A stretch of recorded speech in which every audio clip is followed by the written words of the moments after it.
सबसे पहले तो टाइम निकालने के लिए शुक्रिया आपका। और ये सवाल करेंगे सर, क्योंकि डोमिसाइल को लेके काफ़ी चर्चे हो रहे हैं, खासकर गेजेटेड रिक्रूटमेंट को लेके। और 6 साल बीत गए हैं और अभी एमएचए के साथ आपने टॉक्स बहुत बारी हुआ है और आगे भी एक होने की अभी अनुमान लगा रहे हैं।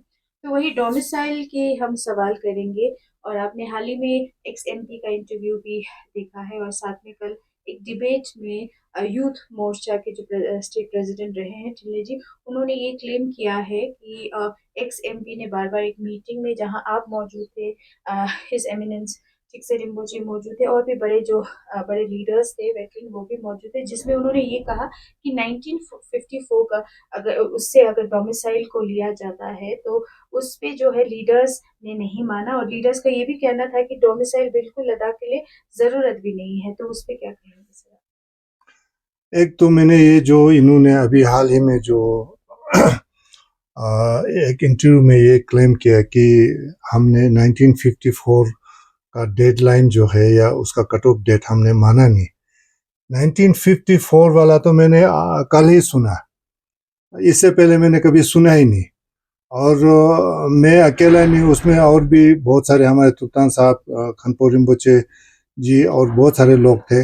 ये हम पहली बार सुन रहे हैं। ये बिल्कुल डोमिसाइल के ऊपर थोड़ा बहुत शायद चर्चा हुआ होगा, मगर ये कट ऑफ डेट 54 तो मैंने कल ही सुना। तो ये तो बिल्कुल सरासर झूठ है।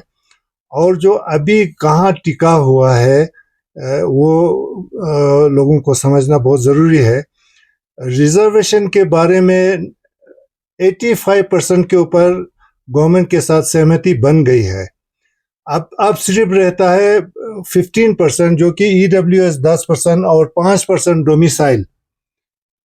और डोमिसाइल सिर्फ 5% है, 5%। उसका गवर्नमेंट अभी भी ये कह रहा है कि हम 15 ईयर्स या 20 ईयर्स या 30 ईयर्स का वो रखेंगे।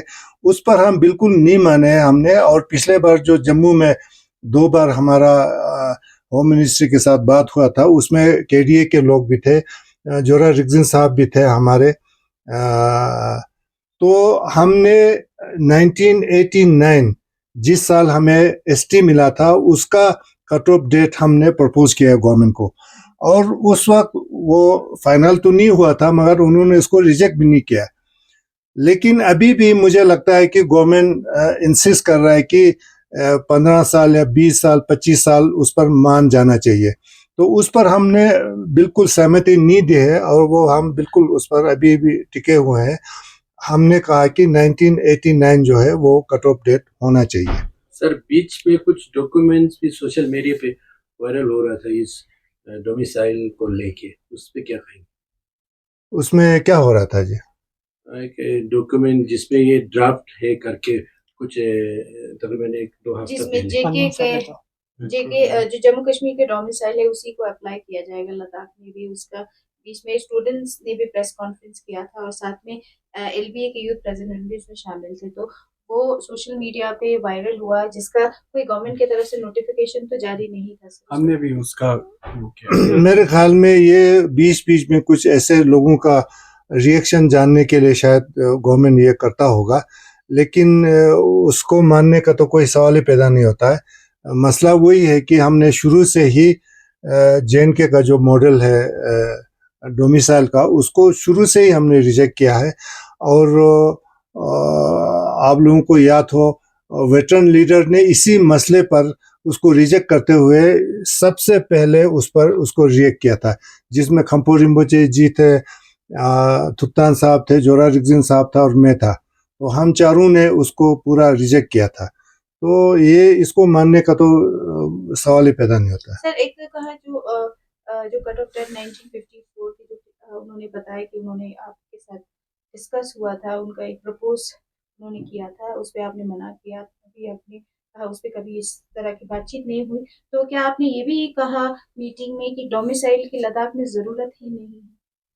बिल्कुल नहीं, क्योंकि डोमिसाइल के ऊपर चर्चा नहीं हुआ ना। डोमिसाइल उस मीटिंग में जब जिसमें हमारे एक्स मेंबर ऑफ पार्लियामेंट थे, उसका चर्चा ही नहीं हुआ, तो रिजेक्ट करने का या मानने का कोई सवाल ही पैदा नहीं होता है।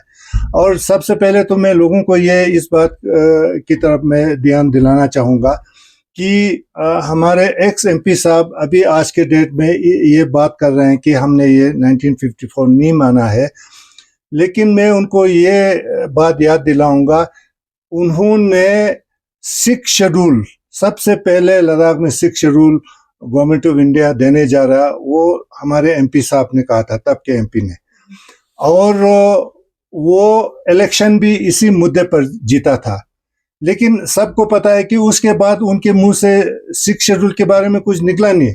अभी वो सिक्स शेड्यूल के बारे में क्यों नहीं बोलते हैं, जबकि उन्होंने इलेक्शन ही सिक्स शेड्यूल के ऊपर जीता है। तो सबसे बड़ा मसला तो वो है। लेकिन ये जो अभी मसला टिका हुआ है डोमिसाइल का, वो सिर्फ 5% का मसला है। डोमिसाइल तो 5% के ऊपर ही अभी बात चल रहा है ना, उसी के ऊपर बात हो रहा है। 85% के ऊपर तो पूरा डन डील है, वो बात हो चुका है गवर्नमेंट के साथ, उसमें सहमति बन गई है। और EWS वाला भी कोई बड़ा मुद्दा नहीं लगता है, बड़ा मुद्दा सिर्फ अभी 5% के ऊपर टिका हुआ है हमारा गवर्नमेंट के साथ। सर, अभी जो टॉक्स जो शुरू होना था फरवरी में, वो अभी तक नहीं हुआ। अभी तक भी जितने भी टॉक्स हुए उसका भी कोई कंक्रीट रिजल्ट हमने नहीं देखा, और प्लस कोई ऑफिशियल उसका मिनट्स भी नहीं निकला। उस पर क्या कहेंगे सर? आगे के लिए टॉक्स के लिए कुछ इनविटेशन आया है आपको, प्रपोजल आया है? अभी तक कोई इनविटेशन नहीं आया है। हमें बार बार गवर्नमेंट ये कह रहा है कि हम जल्दी बुला रहे हैं, लेकिन आज तक नहीं बुलाया है, काफ़ी देर हुआ है। तो इस मेरे ख्याल में आज से 1 महीना पहले हमें बुलाना चाहिए था, तो वो नहीं हो रहा है, वो अनफॉर्चुनेट है। और ये सिर्फ 15% जो रिजर्वेशन है उसके ऊपर ये टिका हुआ है। अगर गवर्नमेंट ये मसला हल कर देता, ये हमारे हाथ में नहीं है, गवर्नमेंट के हाथ में है। और ये सारा चीज़ें तब सुलझ सकता है जब गवर्नमेंट हमें टॉक्स के लिए बुलाए। जब टॉक्स के लिए बुलाएंगे नहीं तो ये मसला कैसे हल होगा? तो सिर्फ ये 15% का मसला है, उसमें EWS वाला हमें ज़्यादा प्रॉब्लम नहीं लगता है। 10% डोमिसाइल के ऊपर ये बात टिका हुआ है, तो गवर्नमेंट इसको जल्दी सुलझा सकता है, गवर्नमेंट अगर चाहे तो। फिर जो गवर्नमेंट ने कहा कि इसको हम टॉप प्रायोरिटी पर लेंगे, तो बाकी रिक्रूटमेंट का जो काम है फिर वो जल्दी से शुरू हो सकता है, अगर गवर्नमेंट चाहे तो। सर, ये भी उन्होंने कहा कि और लोग भी कहीं न कहीं जैसे आपकी टॉक्स हुई, शुरुआत हुई, फिर लोगों की फ्रस्ट्रेशन भी नज़र आई सोशल मीडिया पे।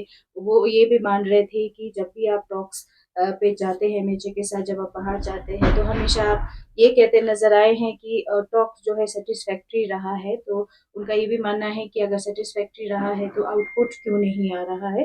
दूसरा, अगर डोमिसाइल जो 15 साल का किया था, उस पे भी कहीं न कहीं एपेक्स बॉडी ने ये भी कहा गया कि उस पे वो एग्री कर रहे थे गवर्नमेंट के साथ। और तीसरा सर, जो रिक्रूटमेंट का है गेजेटेड एस्पिरेंट्स का, वो 6 साल हो गए हैं। और गवर्नमेंट, बीजेपी गवर्नमेंट ये भी कहते हैं, जो लोकल यहाँ के लीडर्स हैं, उन्होंने ये कहा है कि हमने एपेक्स पे सब कुछ छोड़ दिया है, क्योंकि सब कुछ प्रोविजन अभी एपेक्स को दे दिया है। अब एपेक्स के हाथ में है, वो क्या गवर्नमेंट से नेगोशिएट करके आते हैं, वो किस तरह से लद्दाख के हित में बात करके आते हैं। तो इस पे आप क्या कहेंगे सर? देखिए, एपेक्स के ऊपर छोड़ने की बात नहीं है, गवर्नमेंट की जिम्मेवारी है। एपेक्स क्या कर सकता है? हम तो डिमांड ही कर रहे हैं, तो छोड़ने का ये गलत बात कर रहे हैं। अगर गवर्नमेंट चाहे तो इसको कब से इस मसले को कुछ डिसीजन पर आ सकते थे। और सेटिस्फैक्ट्री होने का हमने 1-2 बार कहा था, क्योंकि 85% के ऊपर तो सहमति बन गई ना, उसके ऊपर सहमति होके हम बाहर आए थे, तो वो हमारे सामने बड़ा अचीवमेंट था। क्योंकि पहले गवर्नमेंट 50% रिजर्वेशन की बात कर रहे थे एसटी के लिए, उसको बढ़ा के हमने 85 तक लाया है। तो वो हमने सोचा कि सबके हमारे लिए वो एक उपलब्धि जरूर थी, वो एक सक्सेस था। लेकिन उसके बाद उसके बाद जितने भी मीटिंग्स हुए, उनका कोई ज़्यादा ठीक नतीजा निकला नहीं। जी, तो सर, 4 पॉइंट एजेंडा है। पहले एजेंडा पे जैसे रिक्रूटमेंट बहुत सख्त ज़रूरत है, इसलिए युवाओं के लिए, तो आप उस चीज़ पे आपने ज़्यादा स्ट्रेस दिया है हर एक टॉक्स में। तो आने वाले टॉक्स में जो रिक्रूटमेंट या डोमिसाइल पे क्या ज़्यादा जोर दिया जाएगा इस बार? आप लद्दाख के लोग क्या एक्सपेक्ट कर सकते हैं, किस चीज़ पे ज़्यादा आप फोकस करेंगे सर? अभी देखिए, बाल जो है मैं समझता हूँ गवर्नमेंट के कोर्ट में है, क्योंकि 5% का ही मसला है। हमने ये सुझाव दिया है कि 1989 का कट ऑफ डेट रखा जाए, और ये कोई ऐसी बात नहीं कि जहाँ पहले कभी हुआ नहीं, ये सिक्किम में ऑलरेडी हुआ है, 1975 वहाँ का कट ऑफ डेट है, तो वही हम मांग रहे हैं। और जो हमारे एक्स एमपी साहब बोल रहे हैं 1954, ये तो हम तो 1989 की बात कर रहे हैं, फिर वो तो कम से कम मानना चाहिए। जब उनके हिसाब से 1954 गवर्नमेंट मान रहा था, तो 89 तो उससे भी बाद में आके है, तो वो तो मानना चाहिए फिर। जी, तो आप समझते हैं ये लोगों को उलझाने का एक टैक्टिक्स है? वही लगता है, अगर गवर्नमेंट चाहे तो ये हो सकता है। और ये जो है, जो पहले जो रिक्रूटमेंट वाला मसला नंबर 1 पर लेने का, तो हमारा सुझाव नहीं था, यह गवर्नमेंट का सुझाव था। गवर्नमेंट ने कहा कि यूथ लोग बहुत सफ़र कर रहे हैं, इतने सालों से रिक्रूटमेंट नहीं हुआ, तो पहले इस मसले को लेते हैं। तो हमने एक शर्त पर लिया था, इसको नंबर 1 पर लाया था कि इसके बाद फिर स्टेटहुड और सेफ गार्ड के बारे में टॉक्स होगा। हमने शुरू में ही कहा था, इन दोनों के ऊपर अगर बात होता है तो हमें कोई प्रॉब्लम नहीं, आप रिक्रूटमेंट वाले मसले को पहले करेंगे। सर, अभी इस साल तो एलएचडीसी इलेक्शन भी ड्यू है। अगर इलेक्शन तक पे कोई नतीजा ठीक नहीं निकलता तो एपेक्स और कैरियर का स्टैंड क्या रहेगा? क्योंकि पिछले बार बाइकआउट कॉल भी दिया था जब गवर्नमेंट ने मीटिंग नहीं बुलाया था। अभी जो है रिसेंटली हमारा मीटिंग हुआ था एपेक्स और केडीए का, वर्चुअली हुआ था मीटिंग हमारा, लेकिन उसमें हमने ये तय किया कि हमें बैठ के आमने सामने बैठ के बात करने की ज़रूरत है। उसमें आगे का जो भी लाए अमल होगा वो उसमें डिसाइड किया जाएगा।